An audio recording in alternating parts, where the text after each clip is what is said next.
Ayan, good evening mga kalingap. So, dito tayo ngayon sa Bagasbas.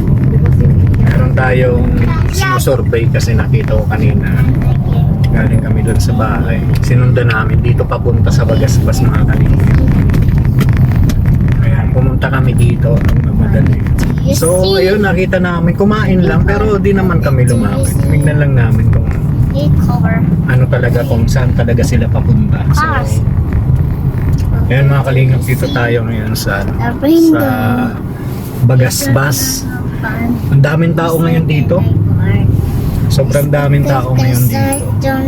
So kala ko kasi wala man kaming wala man akong invitation na sundan kasi balak talaga namin talagang pumunta dito. Mag-chill kasi tamang-tama paglabas ko ng na subdivision, nakasunuran ko siya. So hindi ko pinansin, kala ko kung saan papunta yan.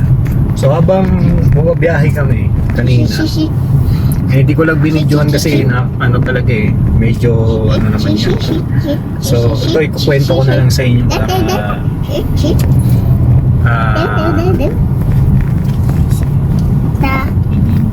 para alam nyo naman, no?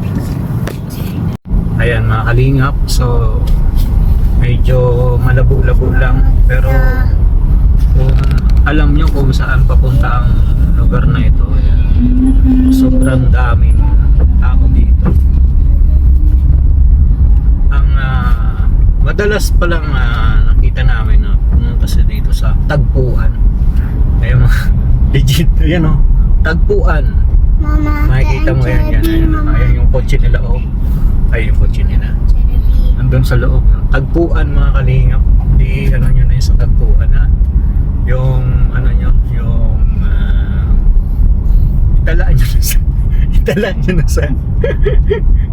italaan nyo na yan mga kalingap sa Tagpuan. So kami pauwi na po kami at nakapag-chill na dito sa Bagasbas. So ayan po, habang napanood ko yung live ni Sir Olives, ngayon halos tapos lang yata o hindi pa tapos, basta na ako, sabi ko sinusundan ko ba So ngayon po, dito kami ngayon sa Bagasbas para mag-chill. Ang daming tao ngayon, no? Hindi man siya mainit pero daming tao ngayon dito. Mga ata ito, naliligo. Sige na, muna ka na. Madali ka yata hindi naman kami nagmamadali. May naghinto kasi, kaya may naghinto. Shane, what are you doing? Sing. Tulog na si Sing. What are you doing? No pa. Yan. So, uwi na tayo? Yes. Yes. So ayan mga kalingap, at wala man talaga akong idea, kakagaling-galing ko lang talaga. Gusto ko lang magpahangin dito ngayon sa Bagasbas. Ayan, chill lang, pero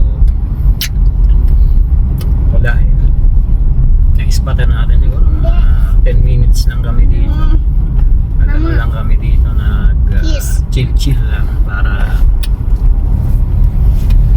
sa maghapon, isang linggo. Mama, cheese. Sus.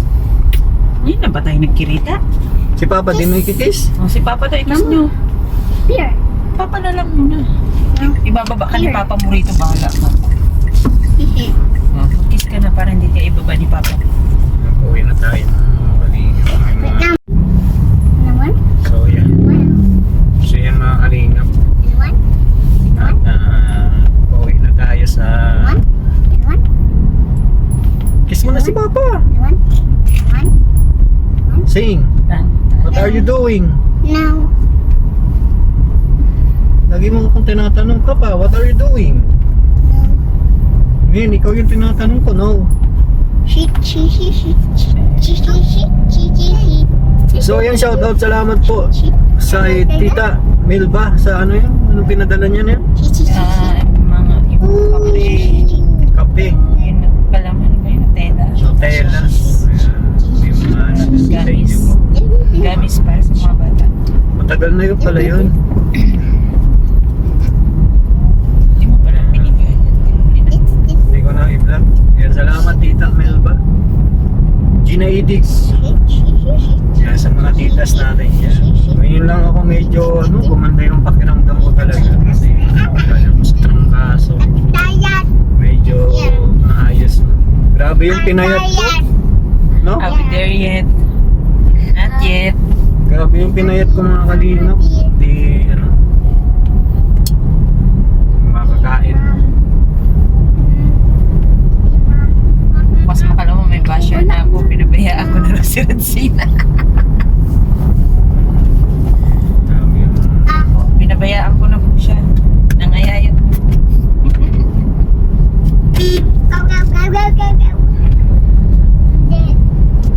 Kasamang bata ay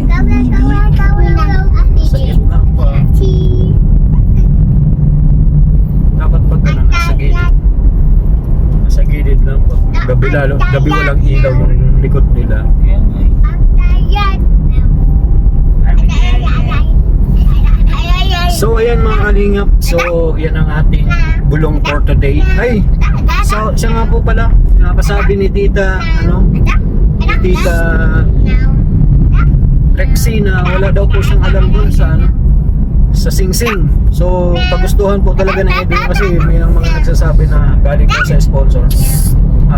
Hindi po yung galing kay La Tita at Sir Lito, galing po yun sa bulsa ni Kalinga Edo. Wala pong kinalaman ng ngayon yan. Fireworks lang po ang Tita Rexy tsaka kay Sir Lito. Tumawag po siya sa akin kasi parang nalalaman niya yata na wala daw po siyang alam.